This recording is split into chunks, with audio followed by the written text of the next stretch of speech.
internationally, some brands are there who are following up this practice, but in India, they are not able to come up with their, maybe because of the cost, and they are not able to launch it in India. From our side, our variants are there, and maybe we are not making a margin on this thing, but we feel this is somewhere it's contributing on our business side. So this is the Eco Clean which we launched it. We are trying to promote this product, and this product has all the relevant features and the functional features like a finish, like a sheen and washability. And along with this thing, we incorporated the VOC thing on this product. We incorporated the no smell on this thing, so this product is smell free. Last year in Lucknow, when we were making this product smell free, so we did the test from your guys' side, and then we also got voted from you, okay, this is a smell free paint. And once it has a no unhealthy emission, so it's becoming the more healthier and safer. From the exterior side, the way the temperatures are rising, we came out with the exterior paint called the XL, which has a heat guard technology, so it can reduce your house temperature 5 degrees cooler from the outside. So somewhere it can reduce the electricity consumption and then can make it for the free. I will not run the slides which my R&D has given, what are the benefits over others and how they perform. Let me quickly run through you some of the benefits for the consumer, because we spend 50% time or maybe the 40% time in our house among those walls, or maybe among the office, in the office among those walls. So we are there, except for 10-20% time of the travel, we are there among some walls. So in case if these paints are there, so maybe we are going to use it the more healthier and safer environment. Just think about the painters, the applicators, those who are using this paint. We keep doing it health checkup camp for the painters, and our own, we are doing it this practice from last few years, and our own research, our own database shows these painters, after doing a painting service of some 20 odd years, they always get some kind of the chronic disease. So in case if we will start using this paint, so maybe we can add on to the life of this. From your side, in case if you are looking for some green building norms, so we have all the certification available, right from PRA seal to the GS11 to the all those certifications there. I don't have to brief you on this thing. And we are trying to give our backing so that it can get promoted to the consumer level also, because in India, making a consumer aware for this kind of the technologies is quite a tough and challenging job, but we are trying to do it. And I told you we have the Facebook page, so I request all of you, if you want to share anything about this sustainable building practice idea, please join us on this Earth Matters Facebook page. You can share the idea. The another, because whenever we visiting, we keep getting information or we keep getting ideas from you. Once you do this Earth Matters meet, what happened? After that there is a no connectivity. How we have to take it forward? So this year we are coming out with a new concept where we are going to provide a platform to all the architects and interior decorators. We call it the Nerolac Earth, where some of their sustainable building projects which they are going to do. We are going to list down their sustainable building projects, and we are trying to promote their project, and we are trying to create this kind of the knowledge sharing platform. So this architecture, we are into the initial building phase. We are trying to establish the overall technology and the how is going to run it. So very soon we are going to come back to you so that you can use it this platform, and then you can project or you can promote, or maybe you can apply some kind of a certification also for your project by using this platform. So that's all from my side. I have one 3-minute videos about the VOC ill effects and how the paint can contribute for the sustainable and the healthier and safer environment. So just pay attention on this thing. And once again, thanks from the Nerolac side. You have taken out time from your busy schedule to come here, and we feel very proud to be associated with you. Thanks a lot.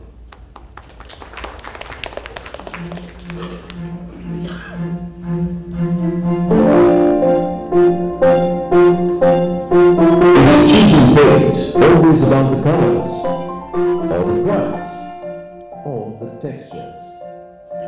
Is there more to choosing paint than just these? Like your health, perhaps? Introducing the Nerolac range of healthy home paints. the paints that are lead-free and contain no VOC. What's that? VOCs, or volatile organic compounds, are toxic chemicals that pollute the air and affect your family's health. They cause allergies, headaches, and respiratory diseases. Lower levels of VOC mean your family is safe and healthy at home. High lead content found in other paints creates learning disorders in children as well as other health problems. Nerolac paints are lead-free, odor-free, and come with no harmful fumes. They don't just take care of your walls, but also your family's health. Choose health in a wide range of colors with Nerolac's Healthy Home Paints range. Nerolac Impressions Eco Clean is India's leading no VOC interior paint.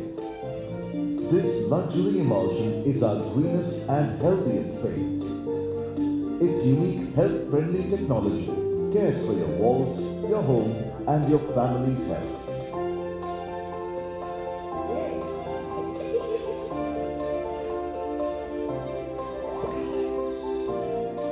It's not just paint, it's purity. Choose health for your family with Nerolac.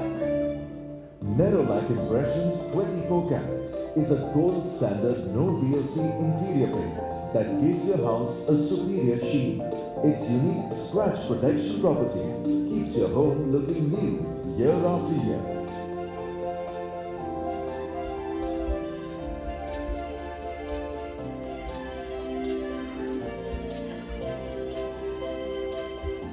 Choose the healthiest, most refined interior emulsion with no smell and no stains.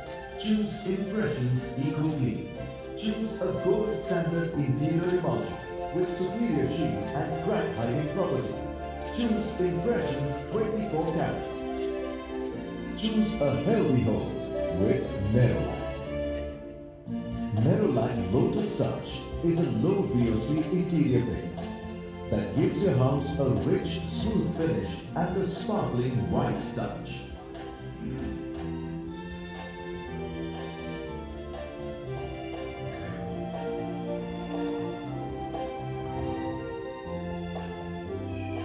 Choose a healthy paint option with Nerolac. Nerolac XL Total is India's leading no VOC exterior emulsion, equipped with heat guard technology that keeps your house up to 5 degrees cooler. It comes with anti-germs, anti-allergens, and anti-pollution properties.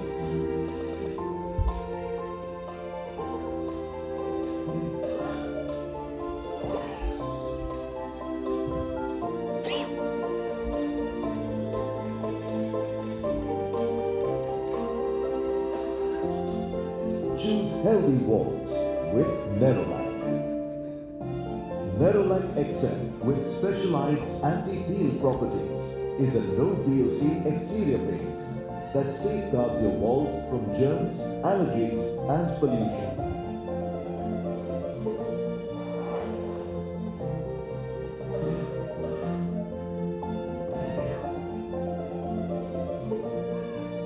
Choose an all-in-one, ultra-tough, long-lasting exterior emulsion with a 7-year warranty.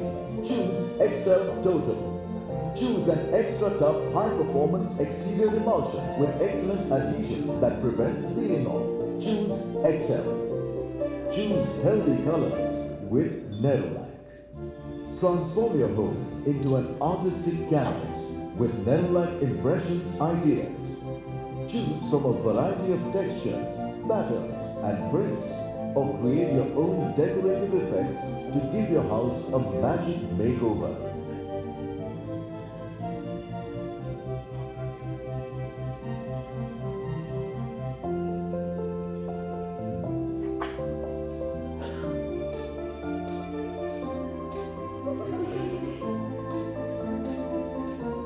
Choose health. Choose Nerolac.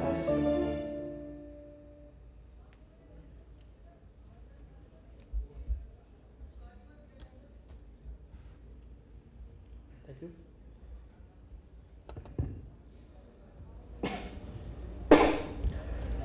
Our guest tonight, Mr. Vikas Silavadi, is a practicing conservation architect from Mumbai. He also heads the conservation department at Kamala Raja Vidyarthi Institute of Architecture, KRVIA. His practice in conservation is about 2 decades old, and it exemplifies some of the most critical and sensitive works that we have seen in this field. He holds a double master's degree from SPA in Delhi and from University of York. He has led and successfully executed several important public conservation projects like the University of Mumbai, its library, the Aga Khan Palace, the Corporation Hall of BMC, with private projects like the restoration of Army and Navy building for Tata. Several of his projects have received national and international awards, including the UNESCO Asia Pacific Award for Excellence in 2005 for the conservation of Dr. Babu Raji Lard Museum. Very recently, one of his projects, restoration of Setna building and its environs in Tade, has received the UNESCO Asia Pacific Award of Distinction in 2012. He is instrumental to list the CST, the Chhatrapati Shivaji Terminus in Bombay, as a World Heritage Site in 2004 for entire Mumbai chapter. His work, both as a conservationist and as an architect, is crucial to extend and forward this discussion on the subject. With this, I will invite Vikas to please make his presentation.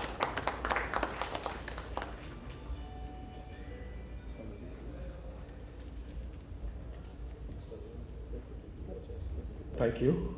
I thank the Indian Architect and Builder and the Nerolac Paint for giving me an opportunity to share my views and ideas with you all. I've deliberately kept this title from conversation to conservation because when I started my career, the first municipal commissioner there, who was when I met the then municipal commissioner, he called me a conversation architect, and I feel very proud that now we are called conservation architects. So it's been a good journey of 2 decades from conversation to conservation. And this topic, Earth Matters, idea that counts, I made it, it was interesting that it is something got to do with sustenance, sensitivity. And as you saw the slides, which the Nerolac Paints were saying, preserve and conserve appeared there. So the practice revolves around that. And the talk is divided into 2 or 3 parts. The first quarter is slightly academic because as I happen to be in academics, I just want to educate you as what true conservation means. And the second thing is that what's going wrong with our cities and with our practices, and third, the demonstration through projects.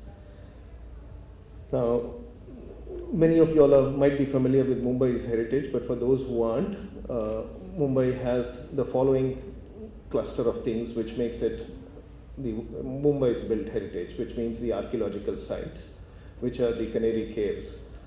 And you have other monuments also. We have 5 nationally protected monuments. And of course, Mumbai is all known for its colonial architecture, which you can see. And there's something called industrial architecture, which we had, but we fast lost it, and it's still being lost. We have something which is very interesting, which is unique domestic architecture. It's protected, but yet it's fast eroding. And of course, you have public spaces like the waterfronts, which you see. Now, when we deal in conservation, the spectrum is fairly wide. You can become an urban conservationist, and you can be like a town planner dealing with historic towns, and you can be talking at the city level, at urban conservation level, the whole of Mumbai, preparing development plan, talking about conservation. Or you can zoom down to area level conservation, where you're talking of cluster of buildings, precincts, and things like that. And of course, you can also just be doing one building itself, like as you see that church. And there are some who can specialize into only one thing, which is stained glass, or for that matter, material or artistic conservation. I was fortunate that in my career of about 20 years, which I've been practicing, 23 years to be precise, I've dabbled with all of them. Just a very quick thing, when we talk of conservation, how is it practiced abroad? This is the York Minster, and if you can see, that's one of the very lofty cathedrals, which is the pride, and the second most frequented place in England is York. You can see the interiors, you can see how well maintained and how well kept the monuments are there. The interesting thing is you can see this.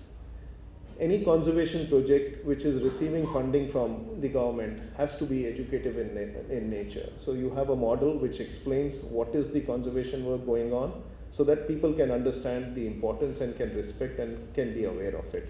This is something which is missing here. Now if you see conservation, it is a holistic conservation, right from the paints of the door to the tiles to the ceiling. If people have referred the Owen Jones Grammar of Ornaments, you can understand the relationship of all, that it has a common vocabulary. It's not done in isolation. Interestingly, iconography, like this person wants to restore this image, but he doesn't know whom does this belong to, but he is conjecturing that it belongs to St. Peter's. You cannot make the head, but what he is trying to use the clue is that there is a key here, there are keys here, there is also the key in the flooring. So he presumes this belongs to St. Peter. So there are rationals and there are arguments before they arrive at solutions. Now, for us in India, we have abundant of heritage, so we take it very casually. But this is a simple auditorium in Italy, in Venice. That's where we had a conference to rethink Venice Charter.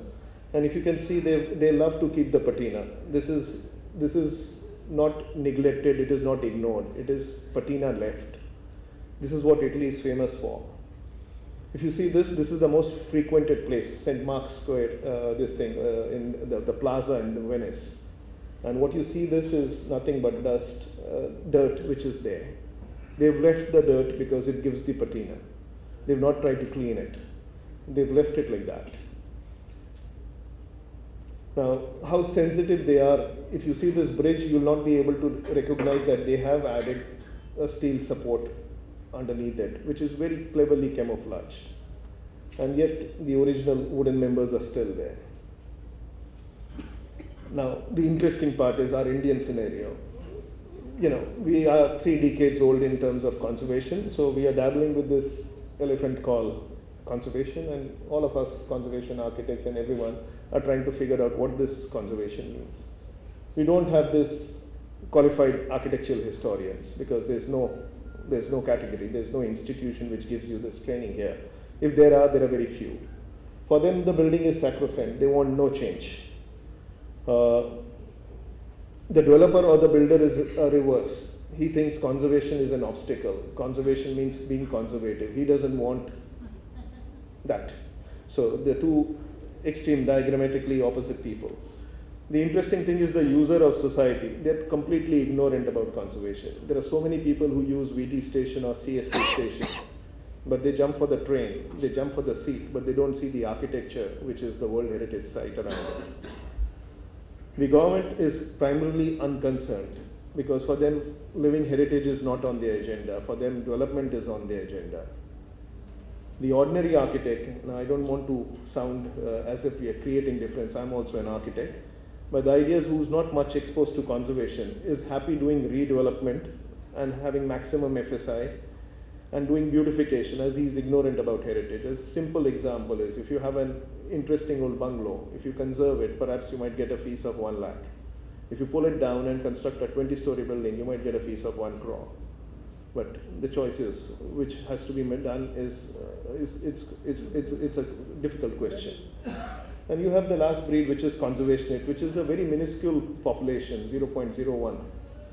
It treats conservation as a bridge between the two extremes of an historian and a developer or a builder, and tries to do the least bad compromise. Now, it's a very interesting cartoon, which was in Myanmar. In 1970s, in the Gulf, this was considered to be progressive, and this was considered to be inappropriate. In 1980s, this started being copied indiscriminately, and they said, oh, this might be of some historical context. But in 1990s, this was considered to be inappropriate, and this is considered to be progressive. And now this is saying, oh, sometimes of historical interest. So I've titled this, is conservation a movement or is it a fashion? using this which has been designed, it's all creating this being progressive, being copied indiscriminately, and in large volume, scale, height, mass. Anyway, now this is a very interesting slide. The scope of conservation, because we are comparing it with abroad and its status in India. These are the basic fundamentals for any conservation. So first thing is maintenance.